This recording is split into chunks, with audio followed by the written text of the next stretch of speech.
to the Niners now. So let's address the elephant in the room, Matt. Did the season end yesterday, ostensibly, effectively, for the 49ers and for the Kings? No, I mean, the season ending before it starts would be a very Carmichael Dave take. It would also be a very Sacramento Kingsy thing to do, though. Yes, to be very true. I mean, I promise you this. Doug Christie is a head coach. He's not given up at any point unless every single – I mean, he didn't give up during last season when everything was going on. So I promise you he's not – he's probably going dang it behind closed doors and maybe saying worse things than dang it. But I promise you Doug Christie's going to believe that he can figure this out. For the 49ers, again, I think they can be competitive every single week. The schedule, the fact that it's a losing – if they had like a winning schedule from last season, I'd say, ooh, yeah, the door's closed. But I do think the window on any kind of Super Bowl contention is closed. And I feel like 49ers Was it ever fans, really open?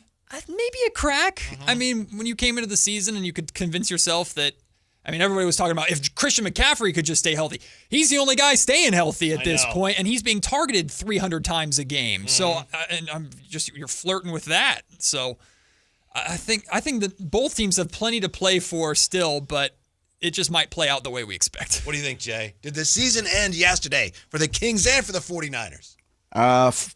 Kings, no. You can't end the season before it starts. Right. You may have luck. You may luck up and find something that you didn't know you had. You know, you may luck up into a player who plays or fits a position that maybe you weren't really trying to quantify down the road. Opportunity knocks for somebody. I will say this. I didn't watch the game on Friday. It was unwatchable. You didn't miss anything. Yeah, I'm a busy man, right? Yeah. So, and it was homecoming weekend for the daughter, and Pop's got to play daddy duty and just go get that cookie. So when it was really all said and done, I didn't realize it until I saw the press release yesterday.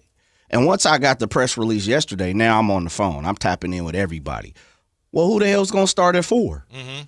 If Keegan Murray is gone, who are we going to have to start at 4? And you'd be surprised, maybe not be surprised, but I probably got 36 different names, even names that weren't even on the team yet. Like, how's that going to happen? Right. We're a week away, 9 days. I saw Kenny Thomas post up for his jersey 9 days. I think you can't count out the Kings because to kind of use the example of the 49ers, what were the expectations? Yeah. Going into this season, the expectations is what? Playing at best? Unless you're TC, who thinks you got 52 wins on the table. Haven't heard from Curtis Hicks this year. Nah, you probably 50-some haven't. wins last year. I mean, Looking forward to hearing his off prediction. that Slimer juice. Yeah. You know what I'm saying? But Yeah. I do think you come to a point where if you're the Kings, just as I say with the 49ers, you have a few decisions to make, but you may still luck up into something. What the 49ers' expectations were, get into the playoffs, see where the chips fall. At this point, I just think the Super Bowl is a little bit out of reach. As much as the NFC isn't as strong as I think we all thought 3 weeks ago, I just really can't see how you got a bunch of rookies. You got a bunch of guys who are injured. You got Bethune. You got somebody who you think in D. Winters is great, but really this is his first real go-around. As a 49er fan, you just got to be honest with yourself. You'll probably slip into the playoffs, but maybe we'll see. Yeah, there's also this for the 49ers, and I understand. Losing both those guys, Bosa and Fred Warner, that's just the type of thing you don't really overcome. But we've talked a lot about how we thought the playoff positioning in the NFC, other than one or two top teams, was going to be a jumble bucket. Well, first, hold on. Wait a minute. You asked us the question, why you didn't answer it? That's what I'm answering now. Okay, well, break it down, sir. Yeah, but I think that the jumble bucket, it's going to include even more teams than we thought. The Eagles might be in the jumble bucket. Yeah, the Lions might be in there. So if I'm the 49ers, I realize, wow, I am not the team I hope to be. But look around the NFC.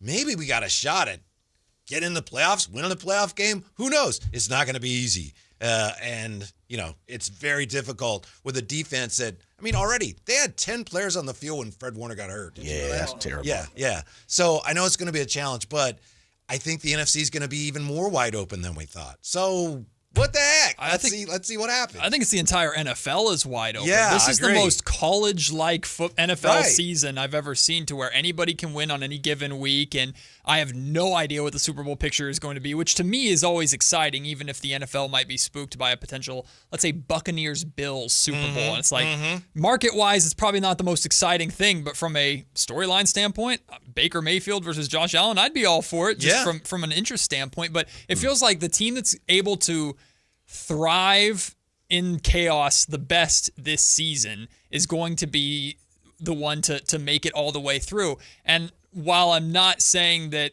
the Niners are phenomenal at it, Shanahan's been dealing with injury chaos plus training camp holdout chaos for the better part of 3 straight years. So maybe you kind of can put your hope in Shanahan that he can be the one to right the ship a little bit and just get you through. There's still a glimmer of hope for a decent season. Super Bowl, like we said, Jay, I don't know if that was ever really, we kind of convinced ourselves, hey, you never know.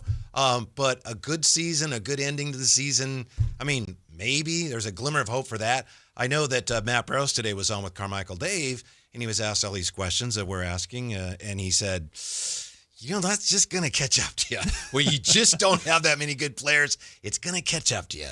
That said, Carmichael Dave also today, and I think he's golfing today, or I would, ask him to come on himself, but he was talking about the Kings, and I guess what happened yesterday really hit him hard, because he was saying, there is no hope. If you're a Kings fan, there is no hope. And then he said, maybe they get into the play-in, and then maybe you're in the playoffs, and maybe then you're out in the first round. Well, okay, when did the chance at making the playoffs not count for something in Sacramento? I know this isn't a great team, and I know they're not going to win an NBA title, but to me, no hope is an overstatement. Yeah, but I think Dave, he's made an entire career out of representing Sacramento Kings fans, and there are a lot of Kings fans that feel the exact same way, and it's hard to blame them based off of how last season went, but even the overreactions, and again, I understand them, to the first preseason game, right? You lose to Toronto, things were ugly, and a lot of Kings fans, at least the vocal ones on social media and online, took that as validation of their fears and feelings like this is just an empty season. This is just a lost year because of everything that happened last year and decisions made before Scott Perry was here.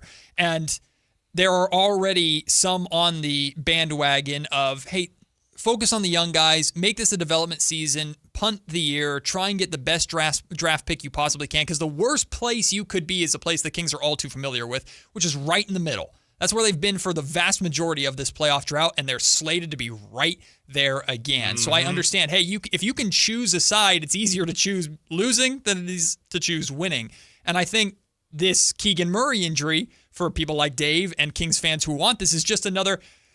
The fate is telling you, go this route, take this path. I don't agree with it. I know Doug Christie hates it even before he was a head coach, but I guess I get where they're coming from. Yeah. And I'll say this, Jay.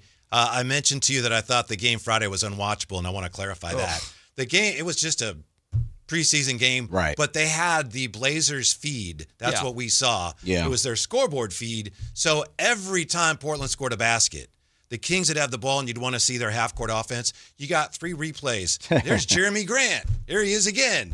And you could not watch. They also had the angles from the baseline. And I'm not complaining that, we deserve a better stream, blah, blah, blah. Yeah, you are. It's preseason. Stand on that. No, I am. Right.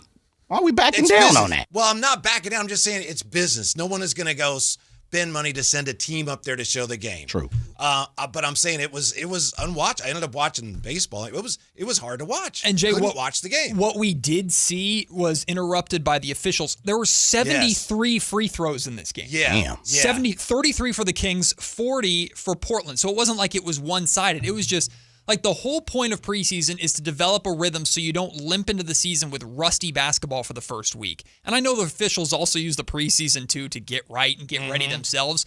But hey, maybe at halftime after you've called a billion fouls, maybe go, okay, we're going to back off a little bit to allow more of a rhythm in the second half. No, 73 free throws, including what ended up being the game-winning free throw for Portland with like 0.6 seconds remaining on the. It was just an ugly, horrible basketball Even the game. G-man, and he never complains. He was going, we're going to be here a while tonight. It's like a 3-hour game. So it was a tough watch. So you made the right choice. Yeah. Man. Well, shouldn't be watching preseason games anyway. Yeah. Plus, the baseball game was one of the greatest games of all time. Absolutely. Yeah, that 15-inning Mariner. It was a marathon. Yeah. Man. Yeah. So that's where we are. I still say there's a glimmer of hope for both teams. Of course there Why are. not? You never You know? know. It's never. It's the end is never near until the end is here. Right. That's one of the things one of my coaches always used to tell me. The end is never near until the end is here. When it's all said and done, then it's all said and done. As you talk about with the NFL, we consistently have been talked about it. I'll